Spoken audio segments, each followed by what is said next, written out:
Welcome, you are watching AMIE Made Easy. This is the first lecture of Fundamentals of Design and Manufacturing Group A. So let's get started. Firstly, have a look at syllabus.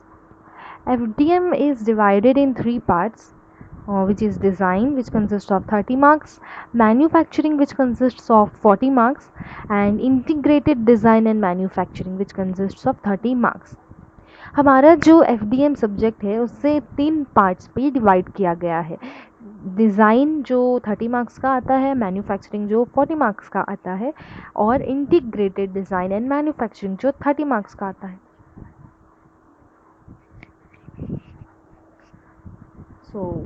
आगे बढ़ते हैं। हम इस video में discuss करेंगे design के बारे में, फैक्टर्स के बारे में। डिज़ाइन के फैक्टर्स क्या क्या होते हैं, what is design process and factors of design. तो लेट्स सी। हाँ, तो सबसे पहला हमारा जो टॉपिक है वो है design. What is design? Design होता क्या है? सबसे पहले तो हम डेफिनेशन देखते हैं डिज़ाइन की कि डिज़ाइन है क्या। According to definition, design is a process concerned with collecting, generating and converting ideas into reality for the purpose of making new product in order to solve inconvenience faced by humans and to fulfill their needs. अगर हम इस definition के मुताबिक देखें तो design क्या है? जो भी हमें इनकन्वीनियंस होती है ना, जो भी हमारी डेली लाइफ में प्रॉब्लम्स हम फेस करते हैं, उनको सॉल्व करने के लिए जो भी हम सोचते हैं, जो भी हम नए नए तरीके सोचते रहते हैं, हमारी ज़रूरतों को पूरा करने के लिए जो भी हम तरीके सोचते हैं, वही है डिज़ाइन। जो हम अपनी डेली लाइफ में करते हैं, डिज़ाइन वही है कि हम हमारी जो भी ज़रूरतें होती हैं, हमारी जो भी प्रॉब्लम्स होती है, जो हम फेस करते हैं, उन्हें हम सॉल्व करने के लिए जो तरीके ढूंढते हैं, कुछ आइडियाज़ हम सोचते हैं, फिर उन आइडियाज़ पे काम करते हैं, उसको रियलिटी में कन्वर्ट करते हैं, वही है design. Design is nothing but collecting of ideas and converting that ideas into reality. और यहाँ ध्यान देने वाली बात ये है कि जो टर्म रियलिटी है, यहाँ सिर्फ रियलिटी का मतलब फ़िज़िकल फॉर्म ही नहीं, सिर्फ कोई प्रोडक्ट की हम बात नहीं कर रहे हैं। यहाँ डिज़ाइन हम कुछ भी कर सकते हैं, जैसे कि हम कुछ ऐसा प्रोसेस बना सकते हैं जिससे हम कुछ अच्छा मैन्युफैक्चर कर सकें। सॉफ्टवेयर्स हम बना सकते हैं जिससे कि हम अपनी जो भी कंप्यूटर पे हम काम करते हैं, वो सारी चीज़ें जो है वो इजीली हम कर सकें। तो यहाँ डिज़ाइन हम कुछ भी कर सकते हैं, any thing can be design. So design is a process concerned with collecting, generating and converting ideas into reality for the purpose of making new product in order to solve inconvenience faced by humans and to fulfill their needs. और design जो topic है वो समझने वाली topic है। अब कोशिश करिएगा कि इसे आप रट्टा ना मारें और इस टॉपिक को आप अच्छे से समझें। अगर आप इसे समझ जाते हो तो आप इजीली एग्ज़ाम पे 30 मार्क्स कवर कर सकते हो डिज़ाइन टॉपिक से, क्योंकि ये समझने वाली टॉपिक है। कोशिश करिएगा कि आप इसे अच्छे से समझ जाएं। चलिए आगे बढ़ते हैं। अब हम देखते हैं कि डिज़ाइन का प्रोसेस क्या होता है। Process of design. Design process is very difficult. Initially design जो है प्रोसेस, जो है डिज़ाइन प्रोसेस, वो बहुत ही ज़्यादा मुश्किल होता है। एक आप समझ लीजिए कि अंधेरे पे निशाने लगाने वाली बात हो गई। जितना मुश्किल वो काम है, उतना ही मुश्किल डिज़ाइन करना है, डिज़ाइन प्रोसेस। आप फॉर एग्ज़ाम्पल अगर हम डेली लाइफ की कोई एग्ज़ाम्पल देखें, तो अगर कुकिंग की हम एग्ज़ाम्पल लेते हैं, कुकिंग की हम बात करते हैं, तो अगर हमें कोई डिश बनाना हो और हमें उसके बारे में कोई भी आइडिया ना हो कि उस पे क्या इंग्रेडिएंट्स लगते हैं, कैसे बनता है, किस मेथड से बनता है, तो हमें उस वक्त जितनी ज़्यादा डिफ़िकल्टी होगी, ये डिज़ाइन प्रोसेस भी उतना ही ज़्यादा मुश्किल होता है इनिशियल स्टेजेस में। A design process starts only with a little hope in form of some ideas, जो हमारे पास कुछ आइडियाज़ होती हैं बस हम उसी को लेके चलते हैं, वहीं से स्टार्ट होता है डिज़ाइन प्रोसेस। तो वो सिर्फ एक उम्मीद की तरह काम करता है, इससे ज़्यादा और कुछ नहीं। तो डिज़ाइन के इनिशियल स्टेजेस में उसके सक्सेस होने का चांसेस बहुत ही कम होता है। एक डिज़ाइनर के डिज़ाइन को सक्सेस की तरफ लेके जाने का सारा एफर्ट, सारा मेहनत एक ऑर्गेनाइजेशन करता है। एक ऑर्गेनाइजेशन के एफर्ट्स के वजह से ही एक इंजीनियर का एक डिज़ाइन जो है वो सक्सेसफुल होता है।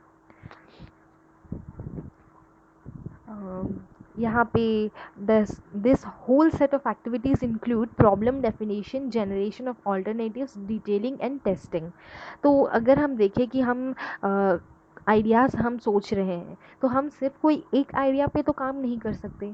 सिर्फ एक ही आइडिया हम सोच के उसी को अगर उसी पे हम काम करने लग जाए तो हमारा प्रोडक्ट का, हमारा डिज़ाइन का सक्सेसफुल होना बहुत ही ज़्यादा मुश्किल है, इनफैक्ट इम्पॉसिबल है।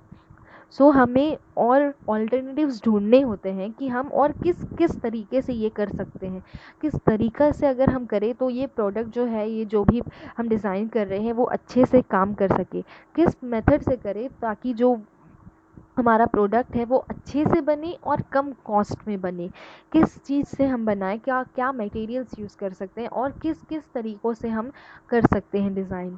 तो ये सारी बातें सोचना बहुत ही ज़्यादा इम्पॉर्टेंट होती है। सिर्फ एक ही अगर हम आइडिया को लेके चलेंगे तो वहाँ पे सक्सेस नहीं मिलेगा हमें। सो पूरे प्रोसेस पे ये सारी एक्टिविटीज़ होती हैं। प्रॉब्लम डेफिनेशन की हम पहले तो सोचेंगे हाँ प्रॉब्लम है क्या, एक्चुअली में प्रॉब्लम है क्या, फिर हम उसके आइडियाज़ सोचेंगे उससे सॉल्व करने के लिए, फिर जाके उसका डिटेलिंग करेंगे कि हाँ ये कर सकते हैं, हम ये कर सकते हैं। उसके बाद फिर हम टेस्टिंग तो इम्पॉर्टेंट ही होता है, टेस्ट कर सकते हैं, उसके बाद हम टेस्ट करते हैं प्रोडक्ट को।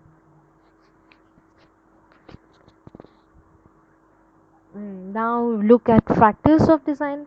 एक अच्छा डिज़ाइन के लिए क्या ज़रूरत होता है? A good design must serve expectations of consumers. एक अच्छा डिज़ाइन वही होता है जो अपने कंज्यूमर्स के उम्मीदों पे खरा उतरे, अपने कंज्यूमर्स के ज़रूरतों को पूरा कर सके। एक अच्छा डिज़ाइन वही होता है, और यही वो प्रॉब्लम है जो हर डिज़ाइनर फेस करता है कि जो भी उन्हें अच्छे डिज़ाइन, वो उनके डिज़ाइन को कंज्यूमर्स लाइक करेंगे या नहीं, उनका डिज़ाइन कंज्यूमर्स के एक्सपेक्टेशंस को सर्व कर सकता है या नहीं, ये हर डिज़ाइनर इस प्रॉब्लम को फेस करता है। यहाँ एक्सपेक्टेशंस का मतलब थोड़ा सा अलग है।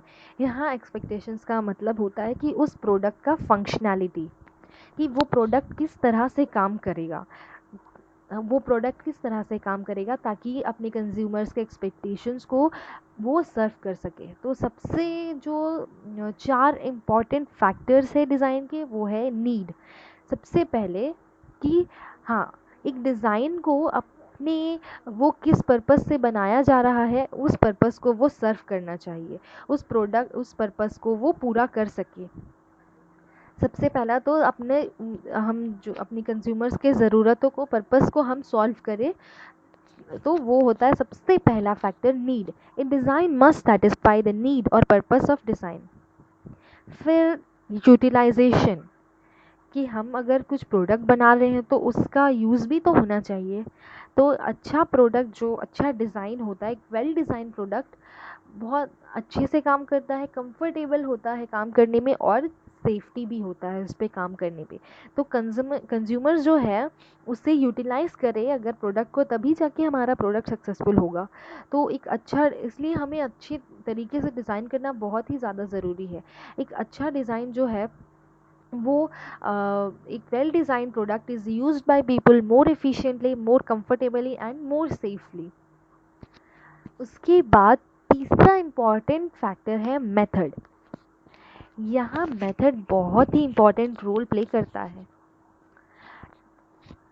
प्रोडक्ट के कॉस्ट को डिटरमाइन करने में, प्रोडक्ट का कॉस्ट क्या हो सकता है, क्या होगा, वो हमें अगर अगर प्रोडक्ट के कॉस्ट को हमें रीज़नेबल रखना है तो यहाँ पे मेथड ही सबसे इम्पॉर्टेंट है कि हम क्या मटेरियल्स यूज़ कर रहे हैं, कौन सी टूल्स यूज़ कर रहे हैं और हम किस प्रोसेस पे डिज़ाइन को एग्जीक्यूट कर रहे हैं। ऐसा ना हो कि हमें बनाना है चेयर, जो कि जनरली हम प्लास्टिक के चेयर्स बनाते हैं, तो हमारा वो एक रीज़नेबल चीज़ है कि चेयर जनरली प्लास्टिक का होता है, उसमें कॉस्ट भी कम होता है और प्रोडक्ट अच्छे से यूज़ भी होता है। अगर हमें चेयर बनाना है, हम प्लास्टिक के जगह अच्छी लगने के लिए हम कुछ और गोल्ड का अगर यूज़ कर लेते हैं तो वहाँ पे चेयर तो बन जाएगा, प्रोडक्ट हमारा हो जाएगा रेडी, बट क्या उसका कॉस्ट सही होगा? क्या कोई भी गोल्ड का चेयर खरीदेगा? नहीं खरीदेगा। सो यहाँ पे हमें बहुत ही इम्पॉर्टेंट है कि हम किस मेथड से बना रहे हैं, हम किस प्रोडक्ट्स को यूज़ कर रहे हैं, किस मटेरियल्स को यूज़ कर रहे हैं। Method here plays a very important role in determining the cost and efficiency of the product. Here, method indicates use of materials, tools, and processes in execution of design. Next is aesthetics. That means overall looks of product. एक आपने product बना तो लिया है, वो बहुत अच्छा काम भी करता है, बट अगर उसका लुक्स अच्छा नहीं होगा, अट्रैक्टिव नहीं होगा, तो कोई भी उसे नहीं खरीदेगा। मान लीजिए आपने कोई सेल फ़ोन डिज़ाइन किया, मोबाइल फ़ोन डिज़ाइन किया, आपने उसपे सारी फ़ीचर्स डाले हैं, बहुत ही अच्छा वो काम करता है, बट अगर आपने उसका लुक्स सही नहीं किया, आपने उसे बहुत मोटा कर दिया या बहुत बड़ा कर दिया या बहुत चौड़ा कर दिया, तो कोई भी, आपके भले कितने फ़ीचर्स उसमें डाले हो आपने, पर उसे कोई भी नहीं उसे लेगा, उसे यूज़ करेगा, क्योंकि उसका लुक्स अच्छा नहीं है। तो यहाँ लुक्स भी बहुत इम्पॉर्टेंट फैक्टर है। एक फिनिश्ड प्रोडक्ट का लुक्स अच्छा होना चाहिए, तभी वो कस्टमर्स को अपनी तरफ अट्रैक्ट करेगा। Looks and behaviors of finished products are very important to attract customers. So these are the four factors, very important factors of design, that is need, utilization, method, and aesthetics.